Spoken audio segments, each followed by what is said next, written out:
தர்மாக்கோல்ல எப்போவுமே ரொம்ப சிம்பிளாகவே கிராஃப்ட் செய்கிறோமே, ஏன் கொஞ்சம் கிராண்டாக செய்யக்கூடாது அப்படின்னு சொல்லிட்டு எனக்கு தோணுச்சு.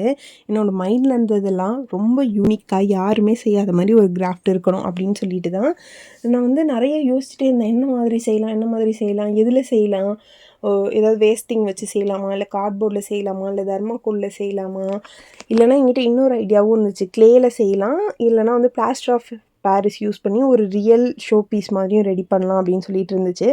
பட் பிளாஸ்டர் ஆஃப் பாரிஸோ க்ளேயோ வந்து வச்சு எல்லாராலையும் செய்ய முடியுமான்னு தெரியல. அதுக்கு வந்து ஏர் ட்ரை க்ளேலாம் வாங்கணும். பட் தர்மாக்கோல்னால் எல்லாருக்கிட்டையுமே ஈஸியாக அவைலபிளாக இருக்கும். சரி, ஓகே, நம்ம வந்து தர்மாக்கோல்லே செய்யலாம் அப்படின்னு சொல்லிட்டு எனக்கு ஒரு ஐடியா வந்துச்சு.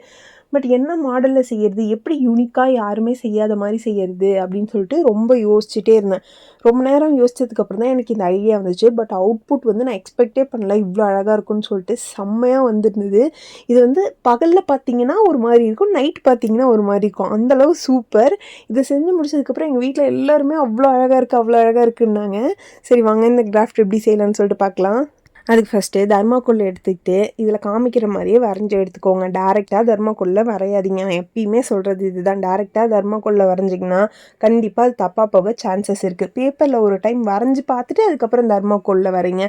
இல்லைனா பேப்பரில் வரைஞ்சதே கட் பண்ணி ஸ்டென்சிலாக யூஸ் பண்ணி தர்மாக்கோலில் வரையலாம். நான் எத்தனை தடவை வரைஞ்சாலுமே நான் வந்து பேப்பரில் வரைஞ்சி பார்த்து தான் வரைவேன். ஏன்னா டேரெக்டாக தர்மாக்கோலில் வரைஞ்சி நிறையா சொதப்பி இருக்க எக்ஸ்பீரியன்ஸ்லாம் எனக்கு இருக்குது. ஸோ நீங்கள் வந்து அந்த தப்பை பண்ணாதீங்கன்னு தான் நான் அடிக்கடி அதை சொல்லுவேன். ஸோ அந்த மாதிரி கட் பண்ணி எடுத்துக்கோங்க. நெக்ஸ்ட் வந்து நான் வந்து ஒரு பேபி வரைஞ்சி அதையும் வந்து அழகாக கட் பண்ணி எடுத்துக்கிட்டேன். இந்த பேபியை வரைஞ்சி முடிச்சுட்டு பார்க்கும்போது அவ்வளோ அழகாக இருந்துச்சு. நெக்ஸ்ட்டு ஒரு பேப்பர் எடுத்துக்கோங்க. அதில் வந்து இந்த ஹஸ்பண்ட் அண்ட் ஒய்ஃப் இருக்காங்களே, அவங்களோட பாடி பார்ட்டை மட்டும் கரெக்டாக கவர் பண்ணுற மாதிரி பேப்பரில் கட் பண்ணி எடுத்துக்கோங்க. அந்த தர்மாக்கோல் எடுத்து இது மேலே வச்சே கரெக்டாக அந்த பொசிஷனுக்கு ஏற்ற மாதிரி கட் பண்ணி எடுத்துக்கோங்க. இதை வந்து அந்த ஷோ பீஸ்க்கு பேக் சைடு ஒட்ட போகிறோம். ஸோ வந்து கம் யூஸ் பண்ணி அதை வந்து ஸ்டிக் பண்ணிவிடுங்க. இப்போ இதை பார்க்கவே ரொம்ப அழகாக இருக்கா. இப்போ வந்து நம்ம பேபிக்கு வந்து கலர் கொடுக்கணும். ஏன்னா பேபி வந்து நமக்கு வந்து ஹைலைட்டாக தெரியணும். ஸோ என்ன கலர் கொடுக்கலாம் அப்படின்னு யோசிச்சுட்டு இருந்தேன். அப்போ தான் வந்து எனக்கு வந்து ரெட் கொடுத்துருந்தா ரொம்ப சூப்பராக இருக்கும் அப்படின்னு சொல்லி தோணுச்சு. ஸோ பேபிக்கு ஃபுல்லுமே வந்து ரெட் கலர் கொடுத்துட்டு பார்த்தா அழகாக இருந்தது. நெக்ஸ்ட்டு இதை வந்து கம் யூஸ் பண்ணி இந்த ஹஸ்பண்ட் அண்ட் ஒய்ஃப்க்கு பேக் சைடு ஓட்ட போகிறோம். ஃப்ரண்ட் சைடு ஒட்டலாம். அது வந்து நீங்கள் ஃப்ரண்ட் சைடு ஒட்டி ஷோ பீஸாக வச்சுக்கலாம். பட் இந்த கிராஃப்ட் வந்து கொஞ்சம் யூனிக்காக இருக்கும். அதனால் நீங்கள் பேக் சைடு ஒட்டிக்கோங்க. நீங்கள் பேக் சைடு ஒட்டிட்டு பார்த்தீங்கன்னா இந்த பேபி இருக்கிறதே தெரியாது. பின்னாடி போய் பார்த்தா தான் தெரியும்.